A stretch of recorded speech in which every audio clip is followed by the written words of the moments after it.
In an effort to boost awareness of its 3G video capability, Telstra tapped GPYR Tiger Spike to help leverage its major sponsorship of this year's Australian Idol with an innovative mobile application in order to increase traffic on Telstra's 3G service and sell exclusive Australian Idol mobile content.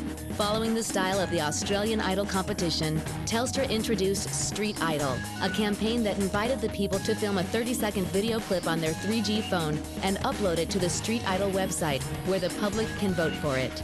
This sophisticated campaign was an Australian first, incorporating a blend of web and wireless technologies. Street Idol became a runaway success, with user-generated video viewed over 600,000 times and winning over 200,000 unique users.